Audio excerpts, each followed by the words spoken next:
When Jesus gathered with his disciples on the night before he would be crucified, they came together for a Passover meal. By that time, the Jewish people had been celebrating Passover every year for some 1,500 years. It was a familiar, well-established ritual. Using specific foods, prayers, songs, and sayings, Passover remembered how God delivered Israel from their slavery in Egypt. At the Passover meal that we call the Last Supper, which Jesus ate with his disciples on that night before his crucifixion, Jesus did something radical. He took that meal that was centered on what God did for Israel 1,500 years before, and Jesus made himself the new center of the meal, marking redemption. We read about this in Matthew chapter 26, verses 26 through 29.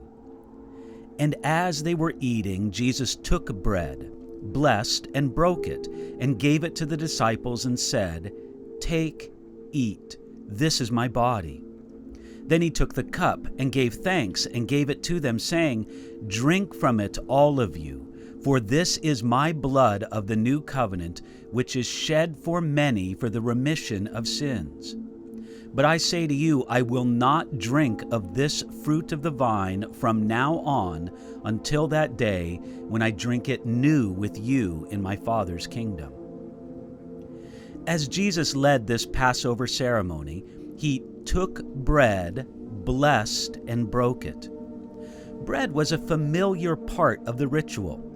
When the bread was lifted up at Passover, the head of the meal said, "This is the bread of affliction which our fathers ate in the land of Egypt.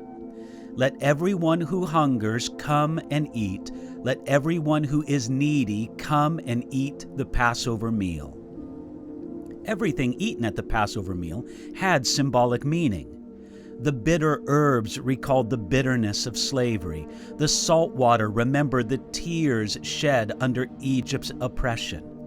The main course of the meal, a lamb freshly sacrificed for that particular household, did not symbolize anything connected to the agonies of Egypt.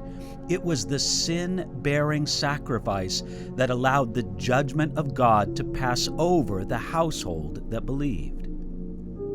But Jesus did something radical that night in the upper room. He gave his disciples the bread and told them, "Take, eat, this is my body." Then Jesus gave them one of the familiar cups and said, "This is the blood of the new covenant." Jesus didn't give the normal explanation of the meaning of each of these foods. He reinterpreted them in light of himself, and the focus was no longer on the suffering of Israel in Egypt, but on the sin-bearing suffering of the Messiah on their behalf. Jesus boldly announced the institution of something promised in the Hebrew Scriptures, but at that moment not yet in effect. Jesus announced the new covenant, which would come into effect through his death.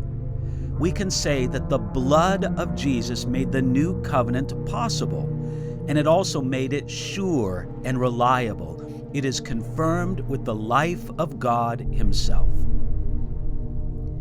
Since that night in the upper room, Christians from different times and traditions have understood the exact significance of the bread and the cup of the Last Supper in different ways. We can focus on 2 points that I think all believers can agree on. For believers in Jesus the Messiah, this becomes our new Passover. This is how we remember what Jesus did for us. As we eat the bread, we should remember how Jesus was broken, pierced, and beaten with stripes for our redemption. As we drink the cup, we should remember that his blood, his life, was poured out on Calvary for us. This is also how we fellowship with Jesus. Because his sacrifice has reconciled us to God, we can now sit down to a meal with Jesus and enjoy each other's company. It's remarkable that Jesus never specifically told us to commemorate his birth or his life or his teaching, though I think all of those things are good to do. Yet Jesus did specifically tell us to commemorate his death, to remember him as we eat the bread and drink the cup of the new Passover. Beyond the debate over what the bread and the cup mean, we must remember what Jesus said to do with them. We must take and eat. Take means that it won't be forced upon anyone. One must actually receive it. And eat means that this is absolutely vital for everyone. Without food and drink, no one can live. Without Jesus, we perish.